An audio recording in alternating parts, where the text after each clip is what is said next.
Well, you might have needed some antacids with Fernando Rodney again, but he finds a way to dance with the devil and get the job done.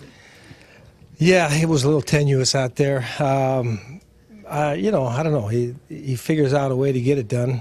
It's a little stressful.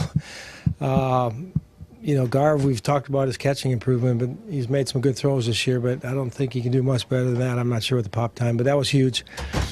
Just enough offense. You know, you miss that opportunity there in the bottom of the eighth to cash in a couple and give yourself some protection, and you're just hoping it doesn't come back to bite you. It almost did, but we found a way to win. So a nice way to finish off the homestand. Don't really think about payback or anything like that, but they got us pretty good in their place. It was nice to come back and win these three. Now with the 6-5 final, the impact that Trevor May is able to make in the eighth inning, what a weekend getting him back, and I'm sure he's pretty emotional about all that. He was fired up, and he should be. You know, we talked about the work people put in. We all know that that's what you need to do and all that, but you get rewarded when you start getting some results. And for him to come in there in a big spot, you know, he got the pop-up that we couldn't corral, and then he dialed it up and got a huge strikeout for us. First Grand Slam at any level, we find out from Dustin Morse for J.K. What a nice time to do it. It surprised me a little, given the fact how the at-bat went. He hasn't played against lefties a lot. But he was battling. You know, he took some tough pitches to get full in the count, and, you know, he got a fastball that looked like it was in his wheelhouse. I wasn't sure if it was going to hit the wall, but got just enough of it, and turned out to be the biggest hit of the game. Hard to take Irv out in a spot where you're just trying to get him through the five? Yeah.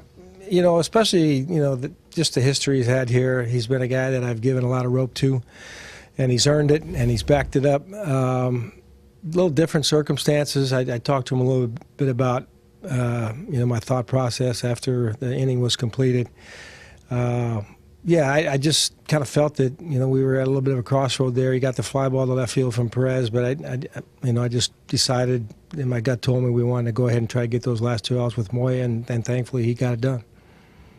What has Cave shown you over the course of the last month as far as his performance, approach, all that? You know, I think he's got a little moxie to his game. I think that, you know, he's not afraid to take some chances on the bases defensively, which is good, because when we got up here, we said don't play tentative. You know, you play timid, the game will bite you. So he's gotten after it. You know, I think he's learning on the fly. It's a little overwhelming. I can't really remember exactly what I felt like 40 years ago, but when you're first getting started, you know, it's big stadiums, big crowds. You know, you're playing against players you've probably watched on television, and just try to let him settle in a little bit. But I think he's taken advantage so far.